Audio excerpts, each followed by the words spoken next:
You and I live in a moment in history where the world is now designed to steal your time, your energy, your joy, and your focus. You may have had this kind of feeling, or you've been wondering, why am I exhausted all the time? Why do I never have time for myself? Why can't I focus? Why can't I make progress on something that's important to me? Well, I'll tell you why. It's because the world is designed to steal your time and energy. From social media to the crazy headlines that make you feel helpless, to endless work, to to-do lists that never end. I mean, I'm sure that there are so many weeks where you just crawl through your week and you get across the finish line and then you collapse over the weekend. And the next thing you know, oh my God, it's Sunday night and you have the Sunday scaries and you're just right back in it again. You're just trying to survive. I did something about it and I want you to do something about it. And I boiled it down into this super simple 7-item checklist that will help you fight back against a world that's stealing your time, your energy, and joy. Enough. The fact is, you can take control of this and you need to. And it begins by taking your week back. Hey, it's your friend Mel. I am so thrilled you're here. I am fired up. Can you tell I'm fired up for today's conversation? Welcome to the Mel Robbins podcast. I am so excited that you're here. And, you know, it's always such an honor to spend time with you and to be together. But today's conversation, this feels urgent to me. And that's why if you're a new listener, I want to take a moment and intentionally, purposefully welcome you to the Mel Robbins podcast family. I am thrilled that you're here for this conversation. And because you made time to listen to this particular episode, I know that you're the type of person who values your time. You want to use it wisely. And here's what I'm going to tell you. This episode values your time too, because I'm going to teach you how to take your time back from a world who is stealing it. I'm going to teach you how to take your energy and your focus and your joy back from a world that is designed to rob you of it. That's right. You heard me right. I mean, have you stopped to think about how you are now living in a moment in history where everything about the world today, it is purposefully stealing your time. You've heard the phrase, time is money. Well, so is your energy, your focus, your joy. I mean, the headlines make you feel helpless. Work is endless. Social media, oh my gosh, doom scrolling, stealing joy, stealing time, stealing energy. And your friend Mel Robbins, I'm going to tell you something.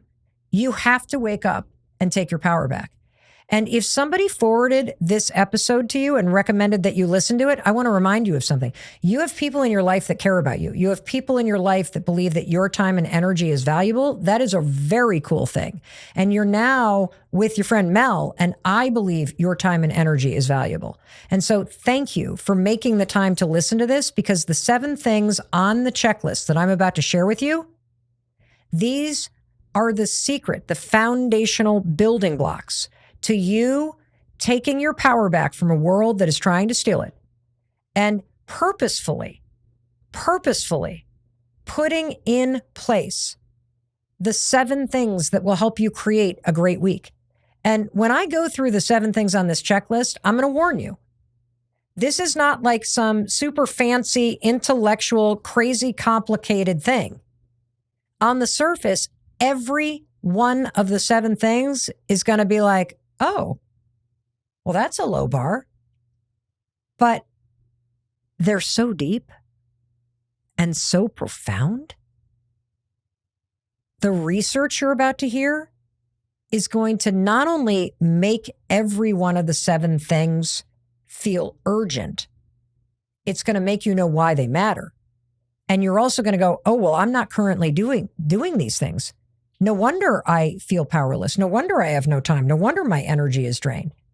And I can't wait to share this with you, because you can do every single thing on this checklist. And the checklist is what makes this research that you're about to hear from Harvard Medical School, Harvard Business School, all of these incredible studies that have been done around the world. It makes all of this knowledge actionable and doable.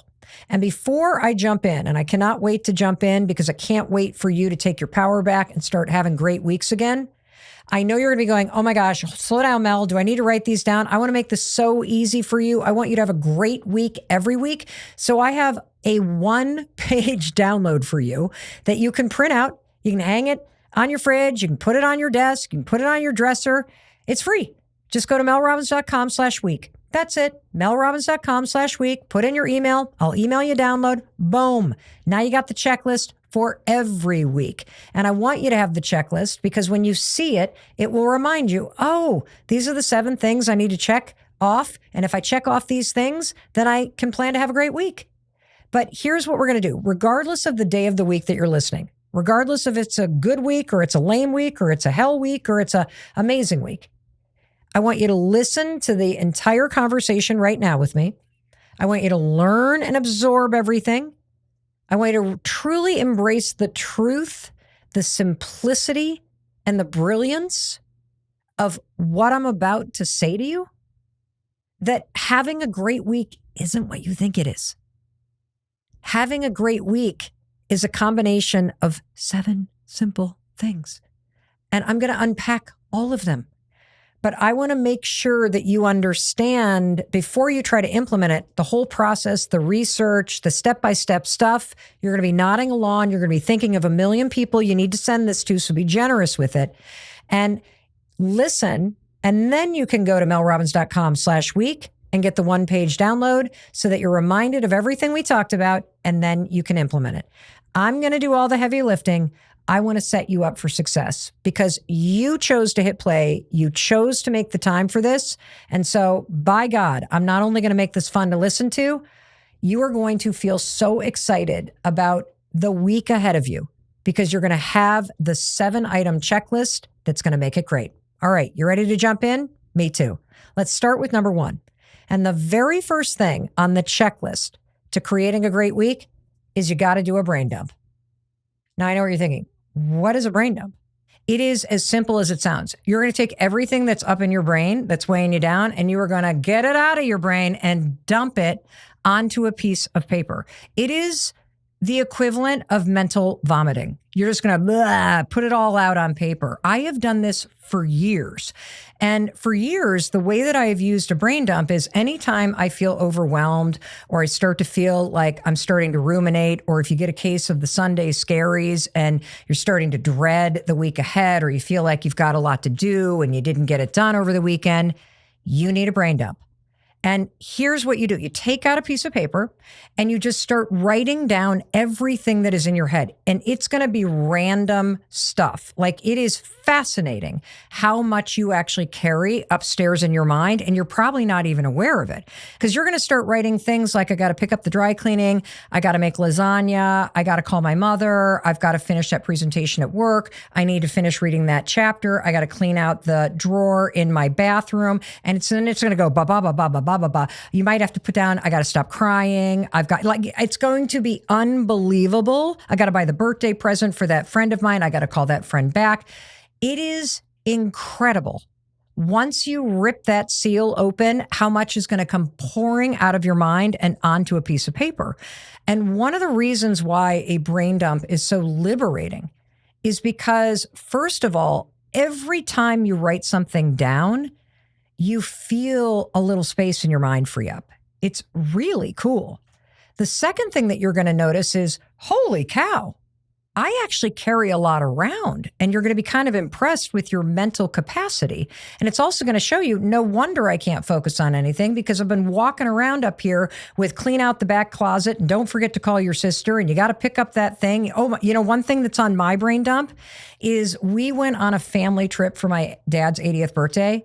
And one of the things that I've been carrying around ever since is I got to get the photo album done. I got to get that photo album done. You know how you do like one of those family photo albums with an online print photo thing? I got to get that done. Got to get that laid out. Got to get everybody to contribute their photos to the family album. I am carrying that around. And so you're just going to brain dump it out. In fact, I did one yesterday and I used an entirely new approach. So I want to show it to you. Normally what I do is I dump it on one piece of paper. That's step 1. Just get it out, get it out, get it out, get it out. It might take you 15 minutes. And then what you'll notice is 30 minutes from now, you're going to see that thing and be like, oh, there's that thing that I forgot. I forgot that I needed to do that thing at work. And so let me put that down. Oh, I forgot that I needed to send that email. Let me put that down. Oh, I forgot that I need to pull my sweater out of the washing machine and hang it up so that my roommate doesn't throw it in the dryer and then shrink my sweater into a Barbie size thing. And so you've got all of this upstairs. Yesterday, I did one of these because a brain dump is always number one on the checklist for how I set myself up to have a great week, because we don't want to carry that with us, right? We want to get all that out so we can have a clear head, and we're also have a sense of what's actually important on paper. So yesterday, check this out. Yesterday, I was so overwhelmed because I'm about to go on a business trip to Los Angeles. So that means I got to pack, which always throws me into a complete frenzy. So yesterday, I decided, here's what I'm going to do. Instead of putting it on one sheet, I got 3 big Post-it notes out. I'm going to show you them. Actually, I'm going to show you one of them right now. Because normally what I do is I'll put the brain dump, because I know you're going to ask. I'm holding up, if you're listening, I'm holding up just a garden variety notebook, and I keep this by my desk. I'm not going to show you this because I do not want you to actually zoom in on the insanity that is my mind that I write in here. But I'll often be at a meeting and work, and I'll draw a line down the right-hand side of the paper and literally start a little brain dump there. It's not a to-do list. Very important, not a to-do list. I have no intention of getting any of this stuff done. I'm just dumping it down on paper to get it out of my brain because I'm starting to notice that I'm swirling and I'm getting overwhelmed. So again, very important to understand that a brain dump, not a to-do list. Here's another notebook. This one's prettier. I know, even has my name on it, Mel. This one is the notebook that I use for like my therapy notes and important things. But occasionally, there's a brain dump there. There's sketching of something that I want to redesign at my house. Oh, here's another brain dump right here. Here's another. Wow. I got a lot of brain dumps in this fancy notebook. But again, it's not a to-do list. And that's what's so liberating about this. You're actually just creating space in your mind. But that brings me to, how did I do it yesterday? This is a level up on the Mel Robbins brain dump. Let me tell you. What I did is I have these kind of big Post-it notes. I literally put 3 Post-it notes out on the island right here. Check this out. And I put work at the top of one, and then I put personal, and then I put home. So it was work, personal, and home. And I put them on the counter in the kitchen. And all day long, it was the most liberating thing over the weekend.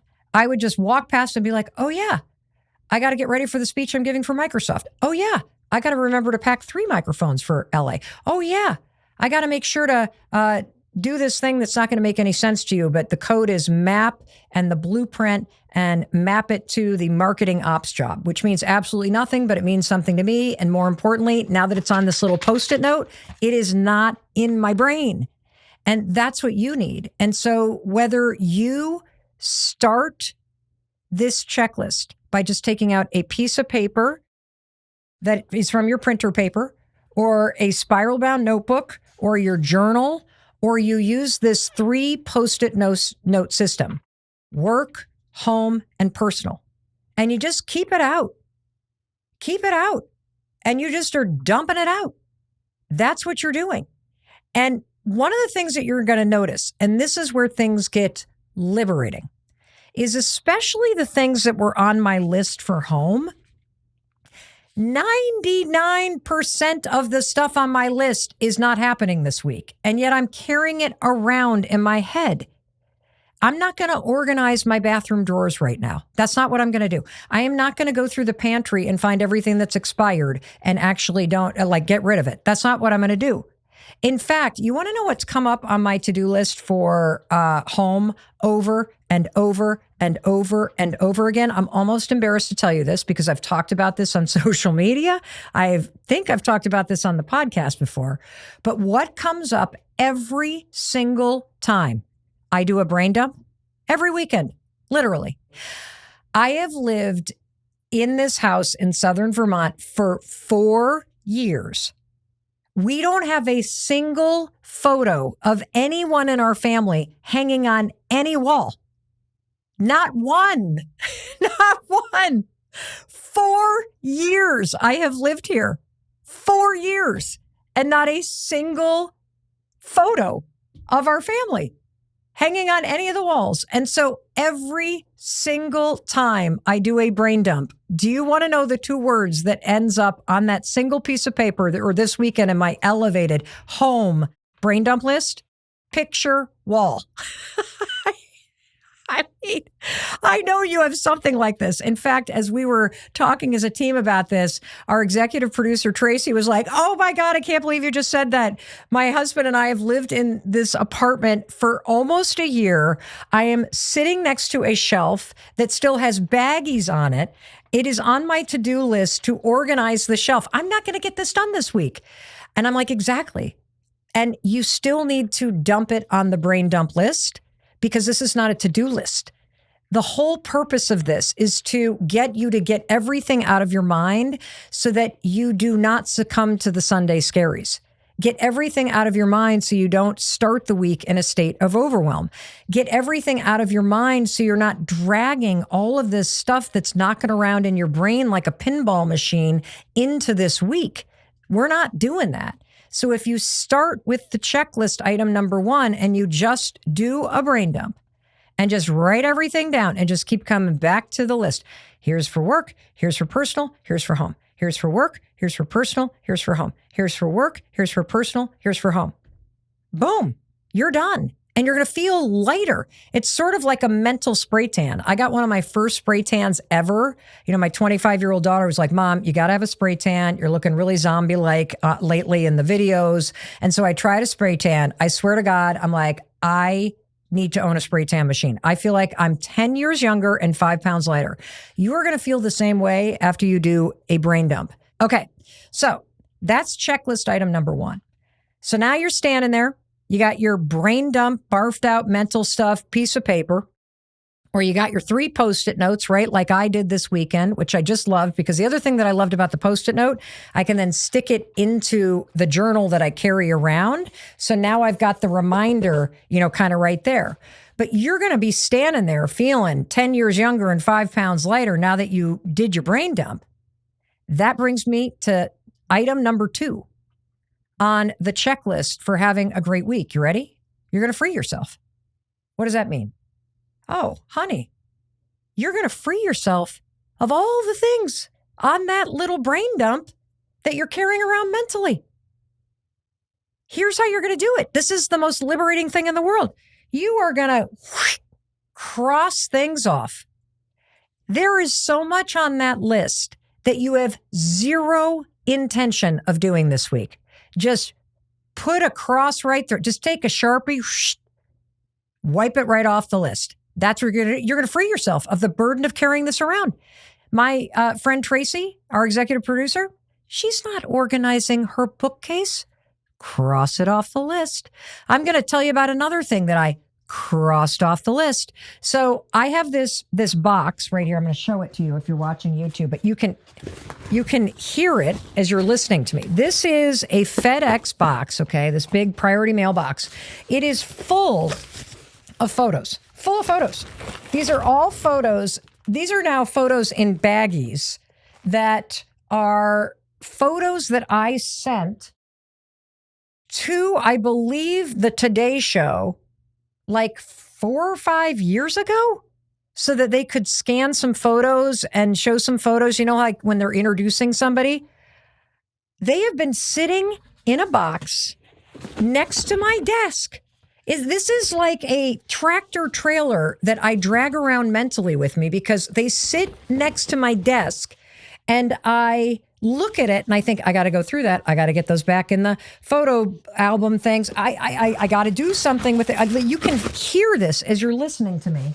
I pulled out some of them, and I have, look at this right here. I have a photo right here of me getting dropped off freshman year of college. This is a photograph from 1986. Why is this in my brain right now?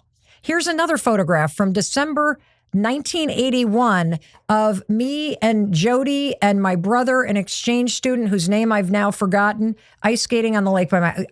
This is in my brain. I do not need to carry it into the week. I guarantee you, whether it's a bookcase or it's photos that you need to organize, or it's the junk drawer in the kitchen, or it's the bag of clothes that you keep meaning to drop off and donate, there are things on that brain dump list that are staring you in the face, and now that they are out of your mind, dear Lord, checklist item number 2, set yourself free. You're not doing it this week. Cross it off. Zero guilt. You are just claiming space. You are saying, you're not going into my brain. Not this week. No, thank you. Nope. We're not doing it. Doesn't this feel good? Can't you already feel like, man, I'm going to have a great week? I am not doing the family photo album for Peru this week. Just not happening. Cross it off the list.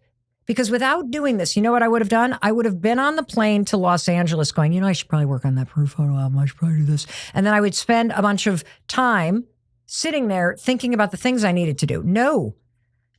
And neither are you. Because you're going to start this week with checklist item number 2. After you do your brain dump, you're going to set yourself free of all these things that you carry around, and you're going to cross that off, and you are not going to have any guilt about it. You are going to claim your time, because as I said to you at the beginning, we live in a world that is now programmed and designed to steal your joy, to steal your energy, to steal your time. You and I, we are taking it back. That's what you're doing. You are making room in your brain and in your body and with your energy to not carry this stuff around with you. You're setting yourself free. Isn't this freaking awesome? Don't you already feel like it's going to be a great week? Of course you do. That's why you're going to love this checklist that you're going to print out, and you're going to have it right by your desk or sitting on your fridge to remind you, Saturday or Sunday, this is what I do. This is how I create a great week. I don't even care if it's a Monday or Tuesday or Wednesday. If you've had a terrible week, get the checklist out. Start right now. You can reclaim this. Step 1, brain dump. Step 2, set yourself free. Cross off absolutely everything that you're not doing this week. See that? You are in control. I love this. Now, the third thing on the checklist, you've done your brain dump. You have now set yourself free. Oh, baby. Now is where you take control. Now is where you set the priority. I am holding in my hand one of these, what they call chisel tip Sharpie permanent marker. No, they're not a sponsor of the Mel Robbins podcast. This just happens to be my favorite marker on the planet. It is a big, fatty Sharpie. I love this thing. Big tip on this sucker. Don't get dirty in your mind. Come on. This is all art.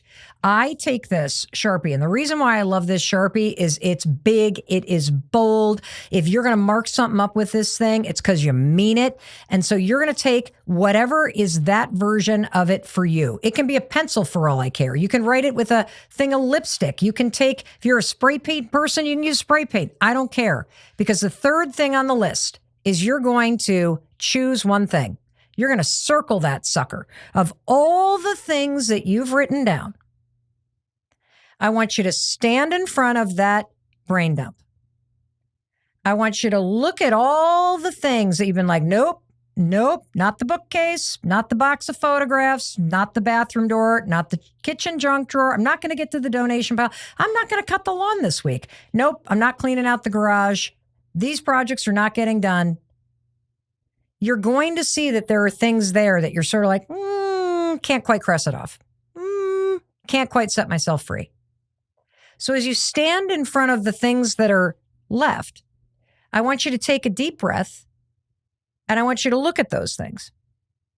And I want you to say to yourself, of all the things that are left on this list, what's the one thing on this list that if you were to fast forward to next weekend and you look back on this week that you're about to live, you fast forward 7 days from now, if you actually got a little progress done on that, if you actually moved the ball down the field, that you personally would feel better. What is that one thing? Is it picking up the guitar and playing for half an hour? Is it cleaning out the junk drawer? Is it taking 30 minutes and spending that time sorting through some health insurance claims? Is it fixing lunch and driving it over to a friend of yours that isn't feeling well? Is it the bookcase? Like, really look at that list, because there's something on there that is meaningful to you. And if you were to just move the ball down the field, spend 15 lousy minutes on the thing, it would make you feel better because it matters to you. This is so important. That's why I've got the chisel tip marker out here, because this is not about work. It's not about your family. It's not about what your friends want you to do. It's not about what your parents need. This is something that matters to you. And as I'm going to keep on reminding you, we live in a moment in history where the world is engineered and deliberately programmed to steal your joy, to steal your time, to steal your energy, and to steal your attention. And if you're not careful, and this is step 3 of this checklist, the world will steal meaning from you as well. And so whatever that thing is for you, this is where you get to be selfish.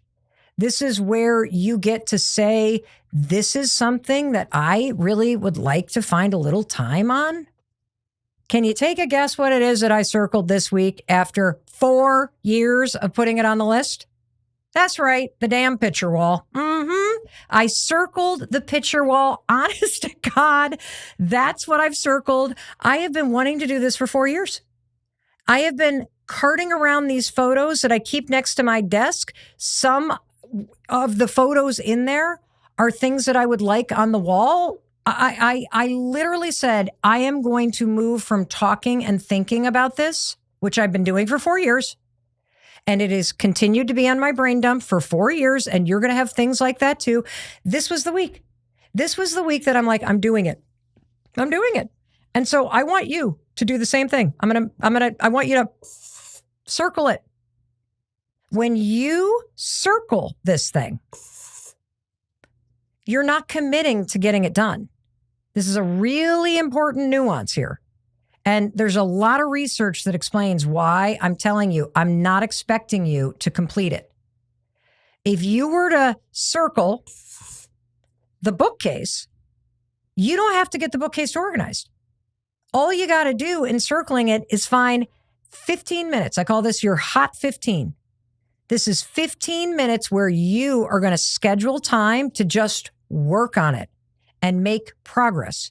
Because you and I both know in 15 minutes, I can't even find half the photos I need. I mean, I can't get much done in 15 minutes, but here's what I can do. I can actually move the ball down the field. Now, here's the reason why it's critical for step 3 of the checklist for you to put it in the calendar. The reason why is it's not real until it's scheduled. If it's not in your calendar, it's not happening. This can't be an accident. Now is where you get serious.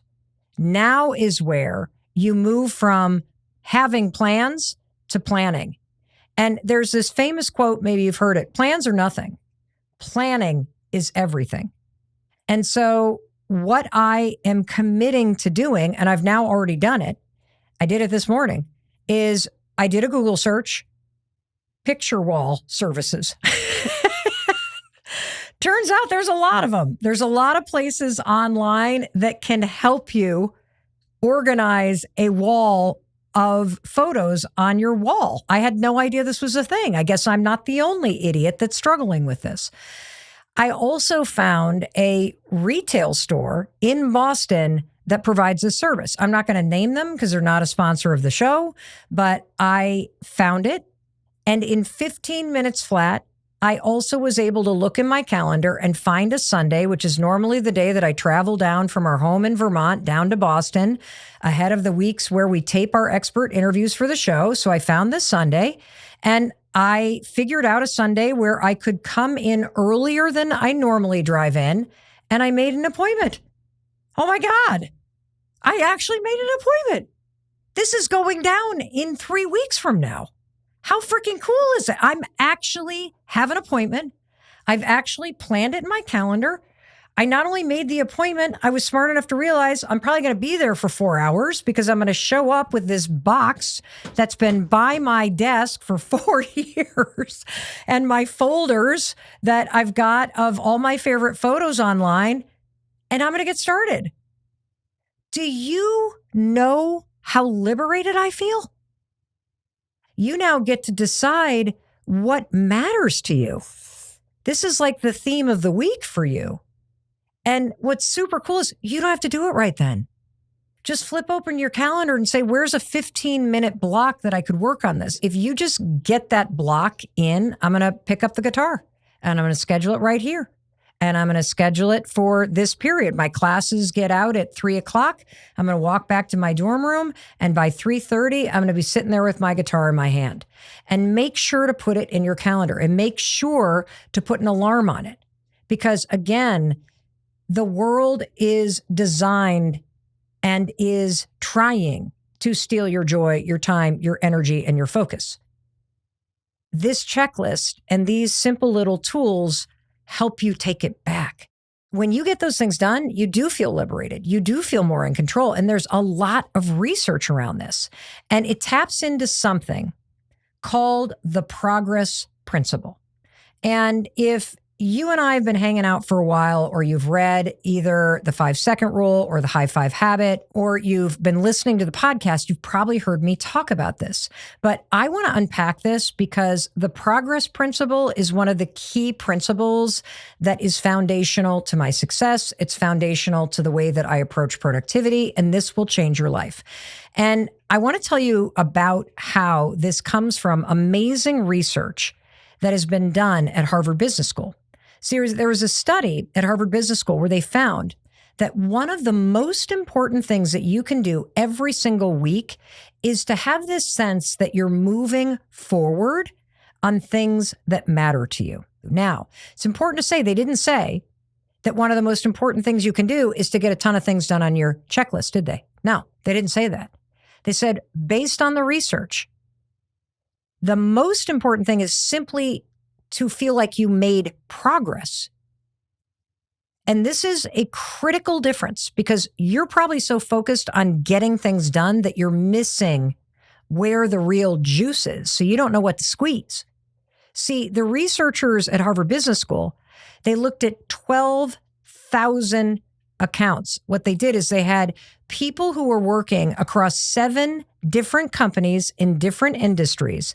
They had them keep these journals about what they were focusing on during the week. And when they crunched all the data on 12,000 people across 7 different companies, do you want to know what they found? That the most common event that triggered someone saying, boy, I just had, quote, the best day, was that they made progress in some important work, either personally or with the team. Progress. The best day was not when they got the project done. The best day was feeling like, oh, I was actually able to make some progress on something that's important. This makes sense, doesn't it? I mean, just think about it. Have you ever had to paint a room?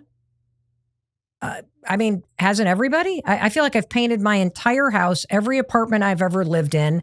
My poor parents, every time Chris and I moved, I'd be like, come visit. And they'd show up and be like, okay, let's go to Home Depot and get some paintbrushes. We're going to paint. Doesn't it feel good to just cut out the edges?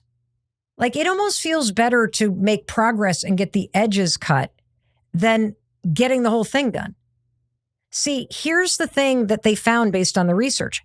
Simply moving the ball forward, simply spending 15 minutes, simply making a small amount of progress. I'm talking, you made the phone call, you made the appointment, you watched the video, you picked up the guitar, you actually sat on hold and had one more conversation that is going to help you eventually solve the healthcare claim. Progress creates more positive emotions in you. See, you're in a more upbeat mood in general, and you also feel this sense of joy and warmth and pride when you know you're actually moving things forward.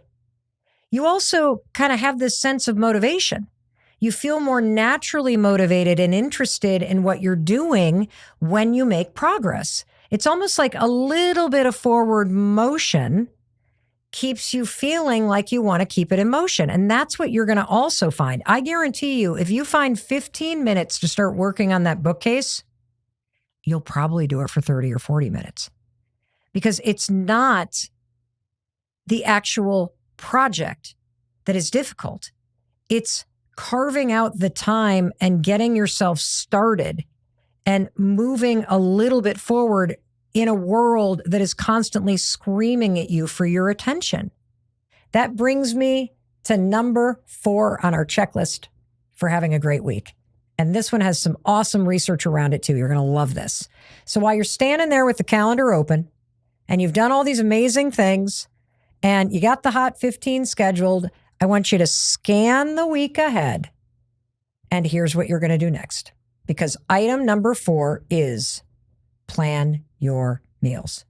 And I'm only going to ask you to plan one. Let me unpack this. I'm not trying to get you on a diet or have you lose weight. That's not what this is about. This is about having a great week.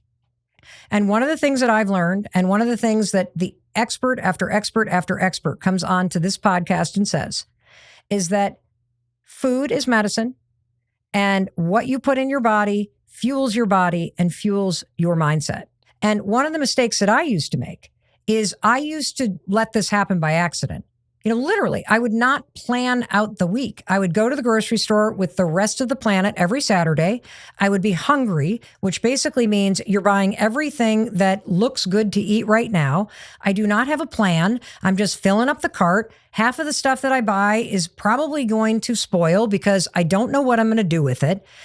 And if you're kind of nodding your head, or you're in that rut where you DoorDash every meal, you never cook, you don't have anything in your fridge, you get to work, you work till lunch, then you go, what am I eating? How about we stop that? Because one way to have a great week is to actually put on the checklist meal prep.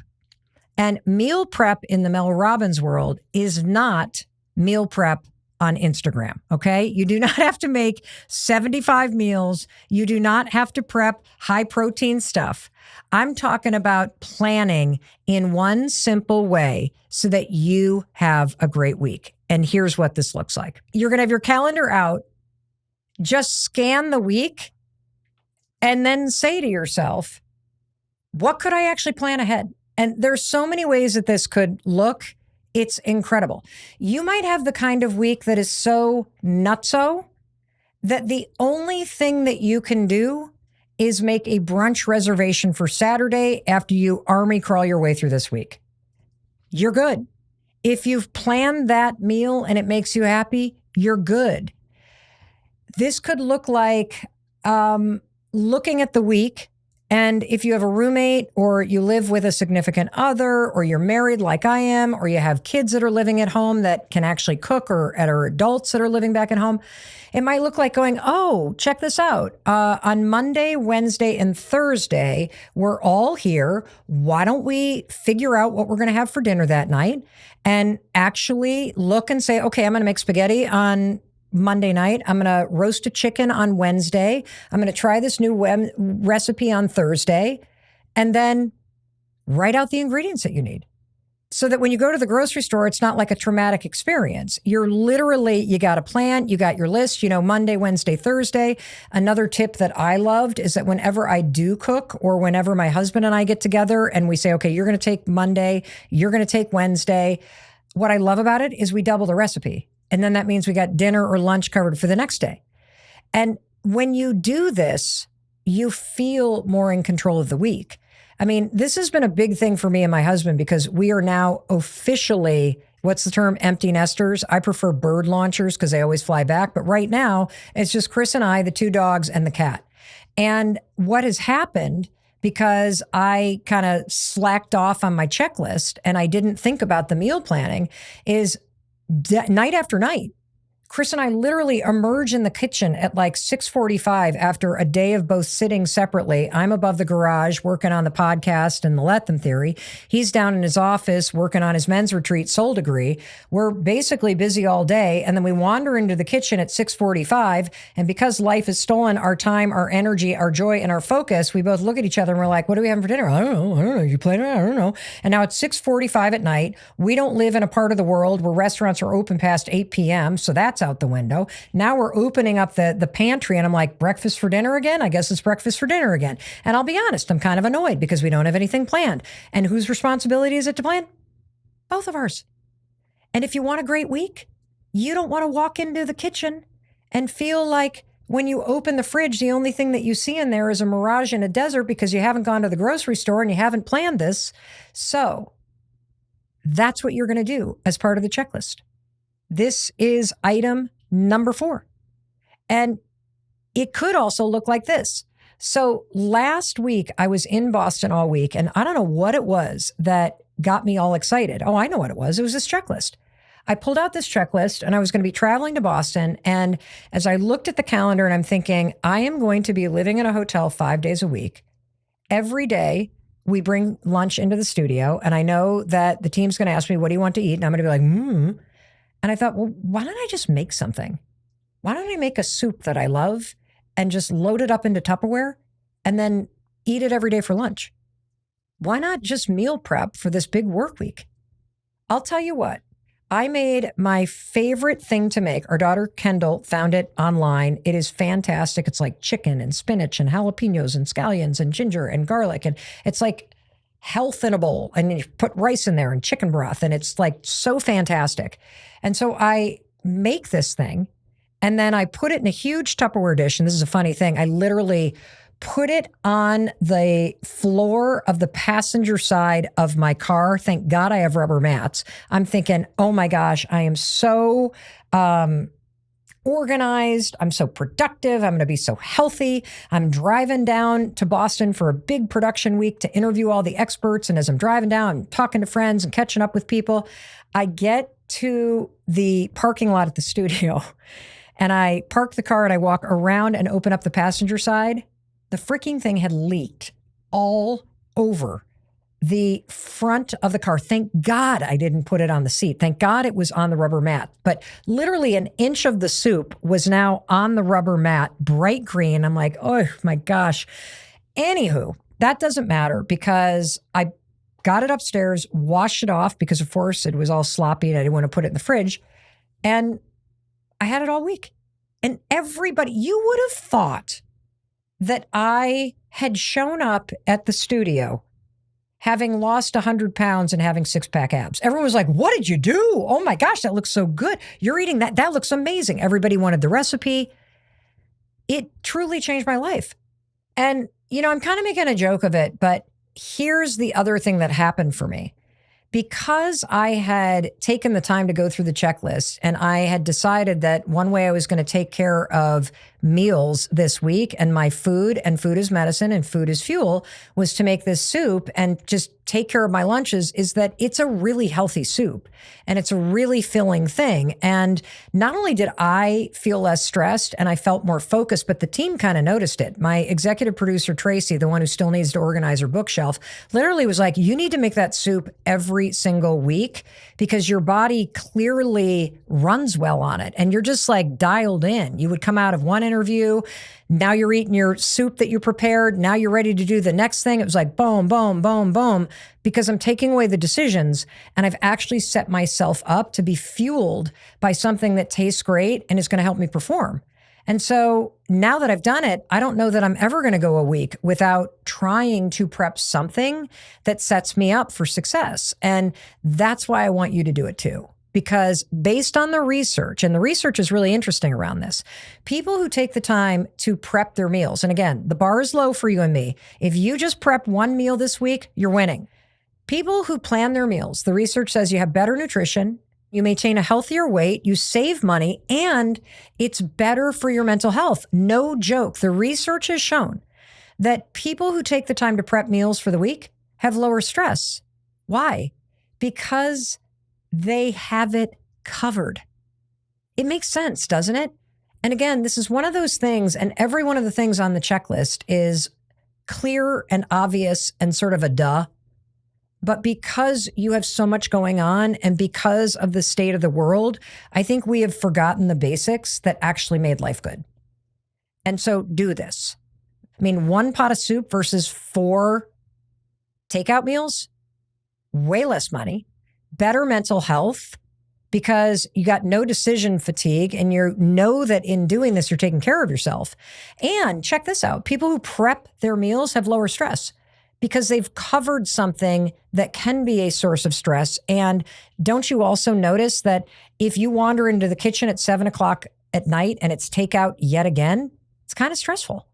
And if it's takeout, it's not going to be that healthy. Certainly not as healthy as what you can make in your own home. Now let's move on to checklist item number 5. 1 workout. That's it. Because that's another thing that makes up a great week. Can you just get 1 great workout in? That's all I'm asking. Not 5, not 7, not 3, 1. If you want to do more, yay for you. You're fantastic. And you might be going, Mel, why just 1 great workout? Well, first of all, if you're not working out because you don't have the time, because of course you wouldn't, you live in a moment in history when the world is designed to steal your time and your attention and your energy and your joy. So if you can't find the time to get that great workout in, then it's not actually a habit for you yet. And so it's never going to be realistic if you feel like you don't have any time to say, oh, I'm going to work out every day. All I'm asking you to do, find 1 good workout, okay? 1, because you can do that. You might not even be able to do it during the week, but you could do it over the weekend. I mean, have you ever had one of those weekends where you go away with friends or you are planning to do something in the city that you live in? Like, let's say you live in New York City and you decide you're going to walk the loop at Central Park. That's 6 miles. And you do it with a friend. And that takes like a couple hours. You look back on that weekend as one of the best weekends of the year. Why? Well, because you were out doing something. That's available to you now. And you can get it in if you plan. And if you say, all I'm asking of myself is 1 really good workout, 1 of my favorite yoga classes, just 1. You know, I'm about to head to Los Angeles and there's a studio there that I love because it's dark and hot and sweaty and I love the music. You better believe I'm checking the box on this checklist. And I am going to head to that yoga studio and be in that class, and I can't wait. And the other reason why I'm saying just 1 awesome workout, because there's research around the power of 1 workout, even if it's just 15 minutes. Remember how I talked about the hot 15? Yes, 1 15-minute workout makes a big difference in your health. This research comes from the University of Sydney, and the research was done in collaboration with institutions around the world, and it was published in the European Heart Journal. Now, this study enrolled, check this out, 72,000 people, and it tracked their physical activity over 5 years. So we're talking big study. And in the published findings, even the people who only did 15 minutes per week of vigorous physical activity had a 17% lower risk of death from any cause and death from cancer compared with people who did nothing. And with about 50 minutes per week, death from any cause reduced by 36%. But if you can get just 15 minutes in, oh my gosh, that's amazing. And how are you going to get that in? You're not going to do it while you're standing there with your brain dump and your things you've crossed off and the thing that you've circled and your meal planning. You're going to plan for it. And here's why. Because when you look ahead at the week, I bet you can find an afternoon or a morning where you can find time to go for a walk. Or you can ping a friend and say, hey, I'm going to go to this yoga class or I'm going to go to this like CrossFit thing. Do you want to go with me? And one of my favorite hacks to make sure I get this in is if I'm going to stream a class ahead of time, I take the link to the class and I actually put it in my electronic calendar with an alarm. That way, when it comes time to exercise, I'm not searching for that thing that I thought I would do. In fact, I have exercised the last 2 mornings in a row because I selected a mat Pilates class when I did this checklist last weekend. And 2 days ago and yesterday, I'm like, I can find the time. I can do it at 2:30 in the afternoon. And I scheduled it in my calendar and I put the link in there. And that way, when the alarm went off, I'm like, oh, and there's a class I'm going to take. Isn't that cool? That's so cool.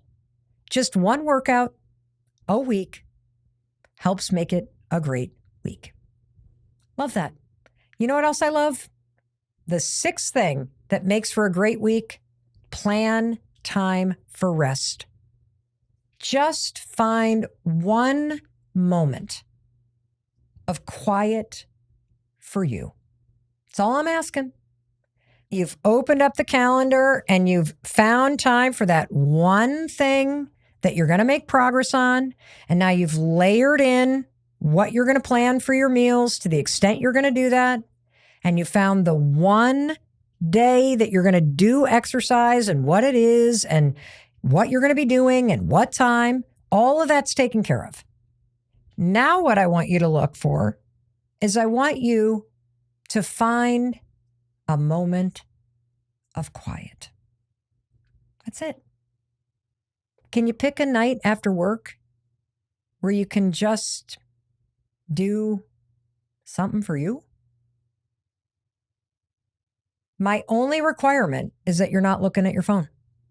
That's it. You got to rest. Could you make a cup of tea? Do you have a book that you're reading that you would love to just sit down in your favorite chair and do that instead of turning on the TV or doom scrolling? What constitutes rest is not being on your device. And this is hard because it's very weird. One of the reasons why we doom scroll on social media and hours can go by is because it kind of lulls you into this trance and we mistake it for rest. That's not rest at all. It's actually keeping your brain really wigged out and active and keeping your nervous system on edge and screwing with your dopamine. That's what it's doing. So that's not rest. What I'm talking about is scan your calendar. And I want you to find a time this week where you can give your brain and your body a little rest. And here's some ideas. Could you carve out a half an hour? Just take a bath. Or stand in a hot shower a little longer than you normally do. Could you have a cup of tea? Or make a mocktail? And sit down in a chair and do nothing? Could you pack up a towel and walk over to a park and just lay it out and lay down on the grass and just look up at the sky and watch the clouds? Could you go for a walk in the woods with the dogs? That's what my husband does. I think those are his moments of walking, meditation, and solitude and a reset. But don't take your phone. Don't be listening to anything. If you have your phone, keep it in your pocket. Don't be looking at it. Just be outdoors. How about picking up the guitar and just strumming for the sake of playing music and resting, or sitting down at the piano and just playing? Or if you're somebody that loves crafting, I mean, I'm a big knitter. When's the last time that you knitted anything, or you picked up your needlepoint project, or you picked up your paintbrushes? I mean, if you're like me, you think that rest gets nothing done, and therefore you don't want to do it. You think that you got to always be doing something. Well, I want to tell you a little bit about the research on this, because the research says that if you are resting, you're just sitting there, feet are up, reading the paper, or just letting the cat sit on your lap. If you're doing that, you're getting something incredibly important done. First of all, you're reducing your stress levels. This comes from a study from the University of Konstanz in Germany. They found that a short period of rest, even just 10 minutes, can activate your body's parasympathetic nervous system. Now, why do you want to activate your parasympathetic nervous system? I know it's a big word. Parasympathetic nervous system is basically your calm, resting, confident state. This is the opposite of fight, flight, or freeze. Your parasympathetic nervous system is just this rest and digest. That's what you'll hear the medical experts say. And it helps you counteract your stress response. And see, your stress response is on all day long. So the first thing that happens when you put your feet up and you just rest is that it reduces stress levels. You are intentionally flipping the switch between the world that is stealing your energy and stressing you out and your inner world where you have the capability of resting and putting yourself back into a de-stress state. Pretty cool, huh? What's the second thing that you're doing while you rest? You're increasing your mental clarity and focus. Now, this is research from Harvard Medical School that found that activities like mindful meditation gives you mental clarity and focus. I mean, the fact is you need to give your brain a boot. It's just like turning your phone off. How many times has your phone been like, this is not like, okay, turn the thing off, give it a reset, and then you power it back up. You're the exact same thing. So when you're resting, you're actually increasing your ability to process things, to face the rest of the day. And the third thing that rest does, well, it improves your physical and emotional health. A study from the National Institutes of Health and University of California found that allowing yourself time to relax can lead to better physical health and prevent stress-related illnesses. This is one that in today's world, we do not do. And if you do not prioritize it, the world will steal it from you. And so if you feel burnt out, if you feel constantly on edge, if you feel chronically overwhelmed, you're procrastinating so much, you're going to tell yourself you don't have time to rest. I'm going to tell you you can't afford to not rest. You got to take this part of your critical life and health back. And the only way it's going to happen is if every weekend you look at this checklist and you're like, oh, yeah. I got to fight back. I got to do this act of defiance. I got to rest in a world that is telling me I need to be constantly doing something. That's not true. That's not true. And this checklist is what's going to help you start to make this a part of your week. And when you make this a part of your week, you're going to have a great week. And that brings me to the seventh thing that is going to be part of your great week. And it is the seventh item on the checklist. You got to connect with somebody. Okay. So while you're still standing there and you've got the calendar out, and again, you've already gone through and done your brain dump. You have set yourself free. You've circled the thing that's meaningful to you.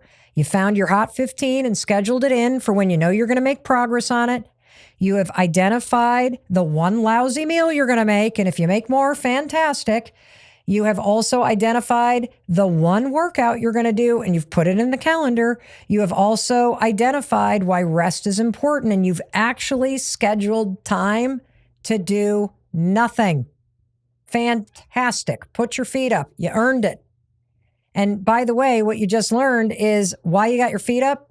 You're doing 3 important things that you really need. Go you. See, it's a great week. And finally, icing on the cake. You ready? Connect with someone. That's number 7. Look at that calendar. When can you connect with somebody? Do you have time to meet for a coffee? I mean, are you even leaving the house these days? Do you know I went 5 days? I was sick, but I went 5 days last week and I didn't even leave my house. So if that's you, I'm the same kind of person. You know, I like my house, and I also can just get so stuck in here because I'm always working or busy doing something that then I'm like, oh my God, I haven't left the house. Can you take a walk with somebody? Because it's not just the people that you see on Zoom or at work that matter. What about the people in your life that bring you meaning? And so if you look at your calendar, now you can find a time to either invite somebody over for dinner or go out for dinner or go for a walk or make a date to go to a museum or go meet for coffee or go meet for go do something, go walk your dogs together. And the reason why this is cool is because if you have the time, I'm going to go to this yoga class. This is how you can get a twofer in. I'm going to go to this yoga class. You want to come? Now that you have the time in mind, now you can reach out to somebody and say, would you like to meet up for coffee? Would you like to get together and cook dinner? Would you like to go do this volunteer thing with me? And because you have this spot in your calendar, you can now make it happen. So I've mentioned that I often will go down to Boston. We tape all of our expert interviews 1 week a month. And so we do a huge production week. And I'll drive down the night before the production week starts, which means I have hours and hours in the car. And you know what I love about that drive? The entire time I'm in cell range, I literally call old friends. And it's not the same people every week. I use the drive as a way to catch up with people. And it is so freaking cool to be able to catch up with people that way. I feel so connected to a lot of people because I use driving time as a way to just call somebody. And, oftentimes you'll find that you're like, well, I don't have a lot of time. No problem. Call them. And when they pick up, be like, I was just thinking about you. I only have 7 minutes and then I'm going to lose cell reception, or 7 minutes and I'm going to get to where I'm going. And you can catch up and cover a lot of ground in just 7 minutes. Another tip that's helped me a lot is, remember how I referred earlier to the fact that a good zone for me to find that hot 15 is to arrive at my desk about a half an hour before the workday is going to start and to use that time at my desk to make progress on something. It's also a time where I will send a text or an email to somebody I've been thinking about. And it really does help. Or it's a time where I'll send a quick text to somebody saying, hey, I'm going to be in LA and I'm going to this yoga class. Do you want to go? And this has helped me stay connected to people. And this really matters. It really matters. First of all, because I know you don't see your friends as much as you want to. And it matters because making friends and keeping friends tight as an adult is really challenging because everybody's super busy and everybody's drained and everybody's moving in a million directions. And so it's really hard to organize. But this matters. And if you don't go through this checklist at the beginning of every week and plan for it, the connection starts to fade and you start to feel like you don't see your friends and you don't have friends. And it's not true. They're there, but you have to, in a world that's going to steal your time and energy and joy and focus, you have to steal it back. And the reason why this matters so much, that you find a moment every week to either connect with somebody on the phone or connect with them in person. It relates to the most important study that's ever been done on human connection and happiness of all time. I'm sure you've heard of it. It is called the Harvard Study of Adult Development. This study started in 1938. It is still continuing to this day. It is one of the largest running studies on human happiness and health. It's been running for over 80 years, and it's given scientists and you and me profound insights into what actually are the factors that contribute to a fulfilling life. So what did they find about studying health and happiness in human beings for 80 years? Well, let me give you the findings in a nutshell. So Dr. Robert Waldinger is the fourth director of the study. He's been on this podcast. He's actually one of the favorite experts that has ever appeared on the show. And Dr. Waldinger said that the study is conclusive. You need relationships to make you happy and healthy. And the key findings are undisputed. Number one, close relationships, more than wealth, more than fame, more than anything, are crucial for you to have a happy and healthy life. So that's why we're going to put them on the checklist. And relationships protect you from life's challenges. They help delay mental and physical decline. Participants in this 80-year-long study that had strong social ties, they experienced longer, healthier lives compared to those who were less connected. People who were lonely and didn't make it a priority. They didn't have it on the checklist. They had it in the back of their mind. Oh, I need to call so-and-so. But again, remember, you have to get it out on paper. You have to plan for it. Otherwise, it's not happening. People who were lonely had earlier health decline and were less satisfied with their life. And as I'm saying this, aren't you kind of thinking to yourself, well, this is why the week gets away from me? It's true. Like, it's kind of one of those conversations when you're like, Mel, you're just reminding me of what I know. You do know all of this. I know it too.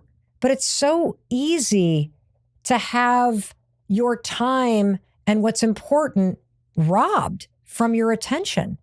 And instead, you find your days just filled with this meaningless nonsense or other people's emergencies, or your energy drained by stupid stuff. It's happened to me. And I love this checklist because you can come back to it over and over and over again.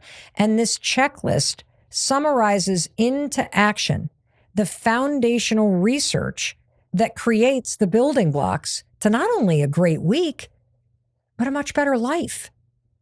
You can find this checklist at melrobbins.com/week, but I'm going to walk you through it real quick. Brain dump, free yourself by crossing it off, choose one thing that's important and schedule the Hot 15. Plan one meal that you're going to cook, plan one workout, plan one moment that is time for rest, and intentionally plan the time when you're going to connect with someone. You do that, you put it in your calendar, you check that list, you are having not a great week, but a fantastic one. I promise you. And don't just take my word for it. You can count on it because of all the research that supports everything that I'm telling you and everything that I'm doing in my own life. And what's also interesting about this checklist is that the weeks that I have a terrible week, guess what? I can look back and see that I didn't do any of these, or I only did one or two of them. This truly is the guarantee and the checklist to make the next week of your life a little bit better, a little bit brighter. And if you do all 7, I actually think your week is going to be way better than you think it's going to be, and you deserve that. And in case no one else tells you, I wanted to be sure to tell you that I love you, and I believe in you, and I believe in your ability to create a better life. And what's interesting about creating a better life is that you don't do that over the course of years. You do that with the decisions that you make every day. And everything that you learn today is something you're capable of doing. It's something that you know how to do. It's something that I think deep in your heart you know actually works. And that's why I'm so excited, not only to see what happens in your life, but I'm also excited to see what happens in the lives of everybody that you share this with when you use this episode as a way to connect with them, and you share this with them as well. I just think the ripple effect is going to be incredible. And so thank you for taking the time to listen. Thank you for spending this time together with me. Thank you for sharing this with people that you care about and want to connect with. And I'll talk to you in a few days. And in fact, I'm going to be waiting for you in the very next episode. I'll be there to welcome you in the moment you hit play. I'll see you there.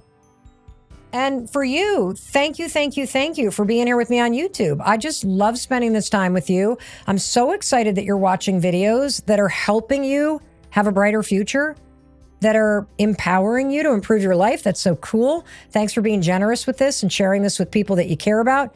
You know, I know that you love supporting people who support you. And one of my goals is that 50% of the people that watch this channel are subscribers. It is free to subscribe. And the reason why it's important to subscribe is it's a way to support me and the team so that we can continue to bring you extraordinary videos at zero cost every single day. And so please hit subscribe.